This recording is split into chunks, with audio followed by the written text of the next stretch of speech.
You probably spent $5 today without a second thought. On coffee, on a snack, on something you've already forgotten. It's just $5. But what if it wasn't? What if that same $5, invested consistently, day after day, could grow into a sum so large it could fundamentally change your future? It sounds like a scam, like another get-rich-quick promise. But it's not. It's just math. And it's brutally effective. The engine behind this transformation is a concept you've likely heard of, but maybe never truly grasped. Compound interest. It's been called the eighth wonder of the world, and for good reason. It's the mechanism that allows your money to make money, and then for the money that money made to make even more money. It's a feedback loop of growth. It's not about finding the next hot stock or timing the market perfectly. It's about leveraging a fundamental law of finance that works silently, tirelessly, in the background. If it's so powerful, why isn't everyone rich? The problem isn't the math, it's our psychology. Our brains are wired for immediate gratification. We want to see results now. And in the beginning, compounding is incredibly boring. The growth is almost invisible. It feels pointless. It demands a trade. Sacrifice a little bit of pleasure today for a massive but abstract reward decades in the future. And that's a trade most people, programmed for short-term survival, are simply unwilling to make. It's the ultimate slow burn. To see why compounding is so different, let's first look at its boring cousin, simple interest. Imagine you invest $1,000 and get a 5% annual return. After year 1, you've earned $50. Great. After year 2, you earn another $50 on your original $1,000. After 10 years, you've earned $500. The growth is a perfectly straight line. Your interest payments never change because they're only calculated on the initial amount you put in. Your earnings are separate. They just sit there, doing nothing. Now, let's switch to compound interest. You start with the same $1,000 and get the same 5% return. After year 1, you still have $50 in earnings. But here's the crucial difference. That $50 is added back to your principal. In year 2, you're not earning interest on $1,000.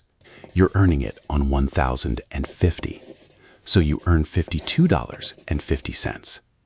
It's a tiny difference. But that new interest also gets added to the pile. This is the start of the snowball. It's small at first, but it's growing, and its growth is accelerating. Let's go back to our $5 a day plan. That's about $150 a month. After 5 years, you've diligently saved $9,000. Assuming a hypothetical average market return, your account might be worth maybe $10,000 or $11,000. You've made a couple $1,000s for 5 years of discipline. It's not exactly life-changing. After 10 years, you've put in $18,000. Your balance might be around $25,000. This is the grind.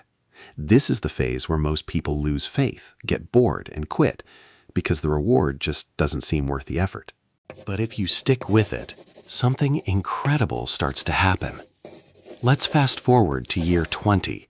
You've contributed about $36,000 in total, but your balance, depending on the assumed returns, could now be approaching $100,000.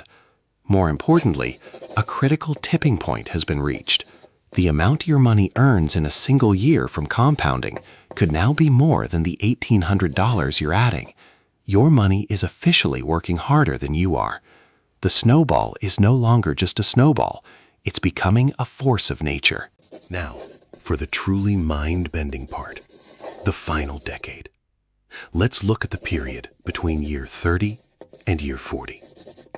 By year 30, your account might have grown to a very substantial sum. But the growth in those last 10 years is explosive. Because the principal is so large, every percentage point of gain translates into a massive dollar amount. It is mathematically possible for the wealth generated in this single decade to be greater than all the wealth generated in the first 30 years combined. This isn't linear growth. This isn't even fast growth.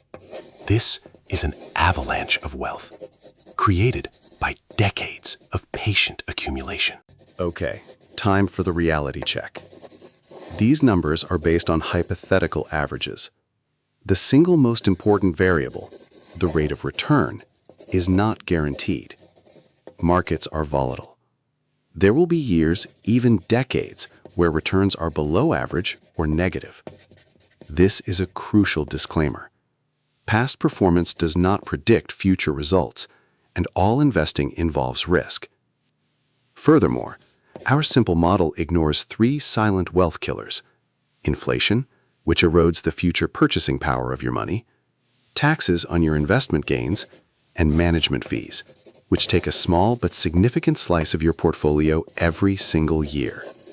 The final number on your screen isn't what you actually get to spend. So, how does a regular person actually do this? You don't need to be a Wall Street trader. The most common strategy is to use a vehicle called a low-cost index fund. Think of it like a basket that automatically buys and holds tiny pieces of every company in a major market index, like the S&P 500. Instead of betting on one company, you're betting on the overall growth of the economy. It provides instant diversification. It's incredibly cheap, and it requires almost no effort beyond setting up automatic contributions. The math of compounding isn't a secret or a trick. It's a fundamental principle of finance, available to anyone. But it's a get-rich-slow scheme that rewards patience above all else. You can't control what the market will do next year. You have limited control over how much you can save. But the one variable you have absolute control over is time. And it is the most powerful ingredient in the entire formula. The best time to start was yesterday. The second best time is right now.